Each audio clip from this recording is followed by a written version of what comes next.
Let's talk about fashion a little bit. You've been involved in several fashion lines, from Glitter Boy to Peyton to your most recent endeavor, which is the Zub Boutique.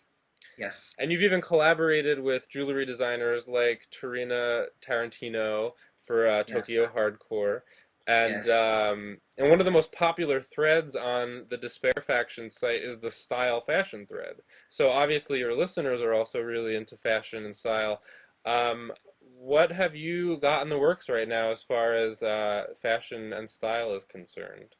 Zub Boutique is my current endeavor that I am actually hands-on in, and it's actually this is actually the first label that has continued, and it is because I'm doing it with my very close friend, and that's it. So it's just the two of us, and I have great aspirations and dreams of runway shows and tailored suits and cute Yes, dresses. I would love But to see some tailored right now we suits. make limited edition T-shirts. All the shirts are our own custom bodies, very lightweight material. They're all numbered, and they're all inspired by things that I love, whether it's the vegan shirts, which you've seen probably the dancing "Let's all go to the lobby" style hot dog, but he's dancing in a little pool of blood, Yeah. and there's a couple flies around it, and it says "murder." Our motto is "If you don't know, you weren't meant to," because we make shirts with really really subtle references. For instance, there's our first shirt that we put out was a big happy bee, and it says "Who wants honey," which is a Smashing Pumpkins reference. Chair Ah. block. So it's that kind of thing, especially in a time when you've got so many people walking around in their Joy Division shirts or in their Ramones t-shirts, whereas 20 years ago or 10 years ago even, that meant that you and that person had something in common, but now it means that they shop at Urban Outfitters or whatever. And Yeah. not that that's a problem, but it just sends mixed messages. So these are the subtle t-shirts for the connoisseurs of both fashion and music at times. We have some designs coming out that are subtle, straight edge. Well, they're not. I mean, they're subtle anti drug references. Actually, they're not even subtle, They're just and they are anti-drug. in fact they're anti drug. We have an homage shirt, actually, an homage that we designed that's going to actually be very limited. There's only 22 of them Oh that wow. are coming out any day now. That's exciting. I won't say who it's an homage to, but it's someone that was very dear to me. Oh my god. Yeah. The rumor mills have started already. Yes, yes. I would love to make the perfect suit, the perfect vegan leather jackets, the perfect the perfect faux fur coat for the ladies or the men. I would love to work all the way to be the humane Dior. That you that know. is a great goal, and we don't have a a menswear version of Stella McCartney, and I've it's heard rumors that unfortunate. Stella's going to do something for men. That would be my dream come true. How do you feel about people? You were mentioning faux leather and faux fur. How do you feel about people who wear the real thing? Who wear the skins and body parts of animals? I feel it's barbaric. I it actually blows my mind. I mean, it's like a throwback. It's 2009. It's not nine. Yeah. I mean, it's totally unnecessary, and it's like Texas Chainsaw Massacre. I noticed that you mentioned hedonism as one of the aspects of your Zoo Boutique line, and that's really interesting because conscientious hedonism is something that I talk a lot about on the blog, and I feel like one of the things that keeps people from making ethical decisions is, as far as what they're eating or wearing, is a misconception that in order to do good, you have to be miserable.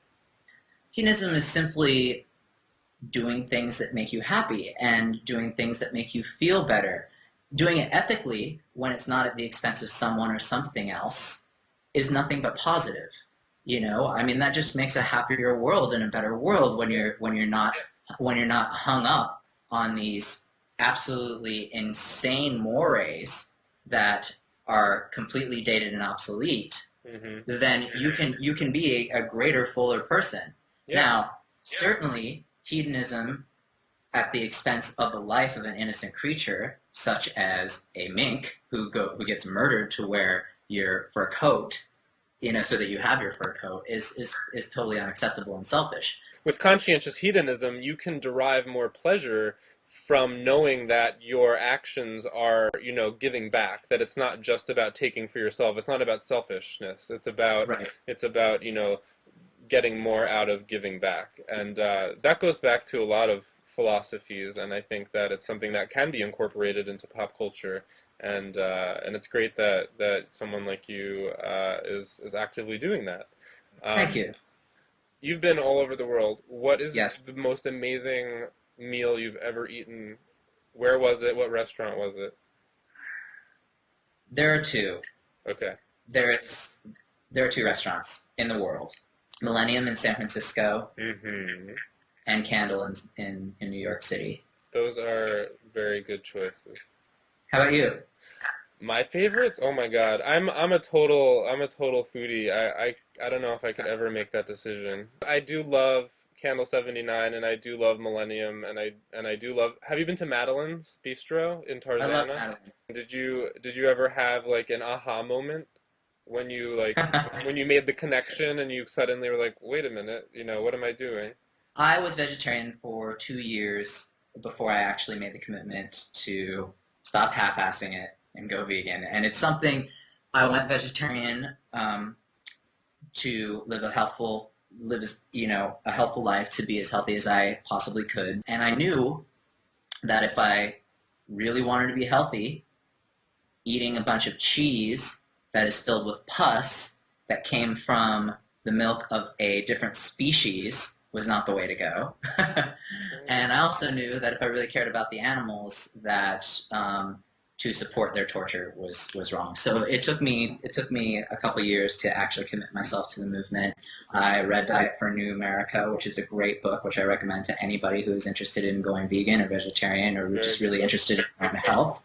When you really pay attention to what you're eating, what is in it, where it comes from, it's it's monstrous if you're talking about actually eating flesh, and simply loathsome if you're talking about drinking milk. It's Yeah, pretty straightforward. I mean, it the is. problem is that, as you know and everyone knows, no one thinks about it and no one wants to think about It's it. amazing how Hmm. many people consider themselves animal lovers. Everybody's an animal lover. I love animals. Yeah, I love animals as I bite into my hamburger. But, that's when why. you make that connection that, what's the difference between my cat and dog and, this pig or chicken or cow or even fish, um, Yeah, it's an ethical, dilemma. You can't rationalize that disconnect. you can't.